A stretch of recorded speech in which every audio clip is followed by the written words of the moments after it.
আমাদের ছিল এক সোনালি অতীত, নাড়িয়ে দিতাম সব জালিমের ভিত।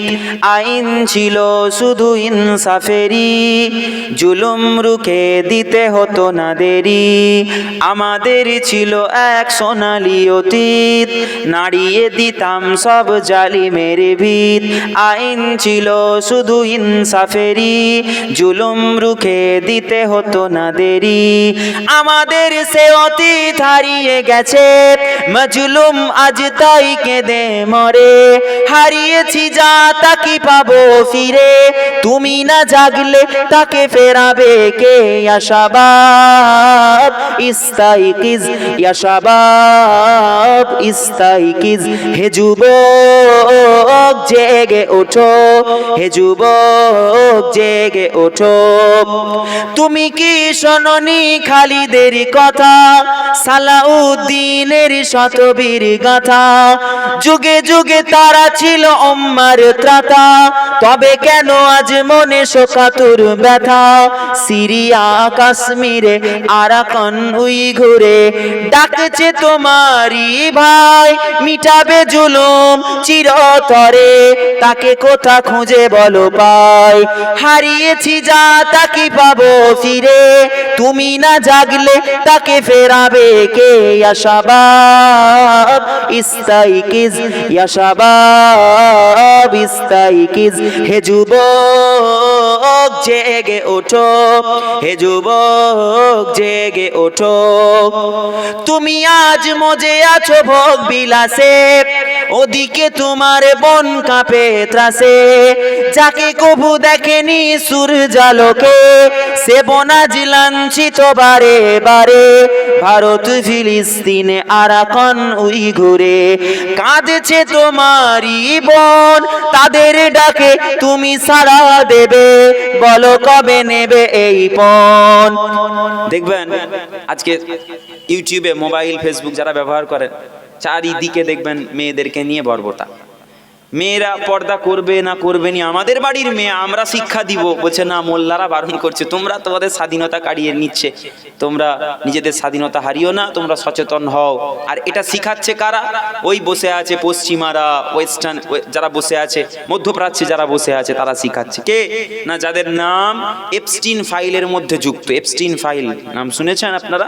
এপস্টিন ফাইল কি না, এর মধ্যে জড়িত আছে আমাদের দেশেরও নেতা, আমাদের দেশেরও বাদশা, এর মধ্যে জড়িত আছে। ওই আমেরিকায় বসে আছে যে আমাদেরকে চোখ বড় বড় করে আমাদেরকে চোখ রাঙায়। এই ফাইলের মধ্যে নাম আছে কার? ওই ইসরায়েলে ওই ইহুদি কাফের নাস্তিক, তার নামও আছে।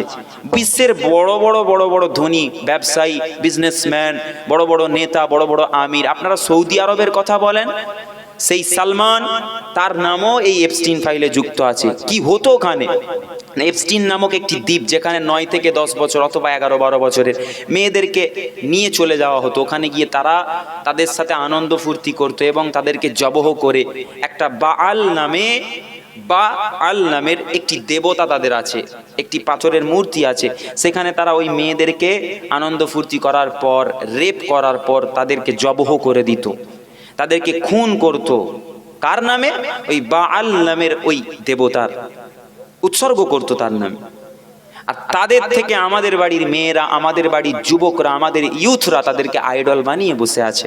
আল্লাহ হেফাজত করুক ইমানের, বলুন আমিন, জোরে বলুন আল্লাহুম্মা আমিন। তুমি আজ মজে আছো ভোগ বিলাসে, ওদিকে তোমার বন কাঁপে ত্রাসে। যাকে কবু দেখেনি সূর্যালোকে, সে বনাজ লাঞ্ছিত বারে বারে। ভারত ফিলিস্তিনে আরাকান উইঘুরে কাঁদছে তোমারই বোন, তাদের ডাকে তুমি সাড়া দেবে, বলো কবে নেবে এই পণ? ভাই হয়ে যদি না দাঁড়াও পাশে, আর কিভাবে বলো বিজয় আসে? ইয়া শাবাব শাবাব ইস্তাইকিজ, ইয়া শাবাব ইস্তাইকিজ। হে যুবক জেগে ওঠো, হে যুবক জেগে ওঠো।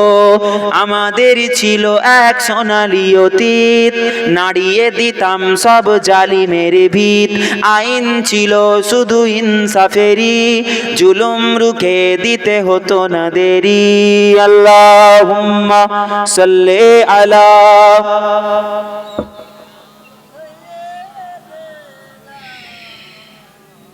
একটু জোরে পড়েন, আলা আলে সাইয়্যিদিনা। মুসলমানের ছেলেরা, অনবীর উম্মত উম্মতিরা, আকা মাওলা রাসূলুল্লাহ সাল্লাল্লাহু আলাইহি ওয়াসাল্লাম জানিয়ে দিলেন, আয় আমার সাহাবারা ও আমার সম্মানিত সাহাবীরা, শোনো শোনো, আমি হাবিবুল্লাহ জানিয়ে দিলাম, আমি আকা মাওলা জানিয়ে দিলাম, দুনিয়া জমিনে আমি আকা মাওলা ইন্তেকাল করে চলে যাব। আমার ইন্তেকাল কিয়ামতের একটি আলামত। যেমন করে আল্লাহ জানিয়ে দিয়েছেন, ইকতারাবাতিস সাআতু ওয়ান শাক্কাল কামার, চন্দ্র বিদীর্ণ হয়েছে, চন্দ্র দুটুকরো আল্লাহ করেছেন। কার ইশারায়? হাবিবুল্লাহ আঙ্গুলের ইশারা করেছে। আল্লাহ পাক চাঁদকে দুটুকরো করে দিয়েছে। আবু জেহেল সচক্ষে দেখেছে, ওই সিরিয়ায় যাওয়া বাণিজ্য করা লোকগুলো দেখেছে। আর কে দেখেছে? না হাবিব ইবনে মালিক দাঁড়িয়ে দাঁড়িয়ে দাঁড়িয়ে দাঁড়িয়ে সেও লক্ষ্য করেছে। আল্লাহ এই জন্য জানিয়ে দিয়েছে, ইকতারাবাতিস সাআতু ওয়ান শাক্কাল কামার। আল্লাহ পাক বলছেন, নিশ্চয়ই চন্দ্র বিদীর্ণ হয়ে গিয়েছে, চাঁদ দুটুকরো হয়ে গিয়েছে, অতএব কিয়ামত খুব সন্নিকটে, কিয়ামত খুব আসন্ন। ও আমার বান্দা বান্দিরা, আমি আল্লাহ পাক জানিয়ে দিলাম, দুনিয়া জমিনে তোমরা যারা জিনা করো, তোমরা যারা সুদ খাও, তোমরা যারা হারাম কাজে লিপ্ত হয়ে যাও, তোমরা ঈমান বাঁচাও, তোমরা ঈমানকে মজবুত করো। তোমরা মনে মনে হয়তো ভাবতে পারো, আল্লাহর রাসূল হাদিস শরীফের মধ্যে এসেছে, আল্লাহ পাক রব্বুল আলামিন বলেন, বান্দা যদি এটা মনে করে যে আমি তো গুনাহ করেছি, আর মনে হয় মাফ পাবার রাস্তা নাই, এটাই হলো তার ঈমানের দুর্বলতা। বারবার বারবার শয়তান চায়, বারবার মানুষের মনে উসওয়াসা ভরে দেয়। কি উসওয়াসা? না সেটা ভরে দেয় যে মানুষ যাতে মনে করে আমি গুনাহ করেছি, আমি তো শরাব পান করেছি, আমি তো মানুষের মাল আত্মসাৎ করেছি, আমি তো জিনা করে ফেলেছি, আমি তো একটা মহিলার সঙ্গে কুকর্ম করে ফেলেছি, আমি তো একটা মুমিন বান্দার অন্তরে কষ্ট দিয়ে ফেলেছি। এবার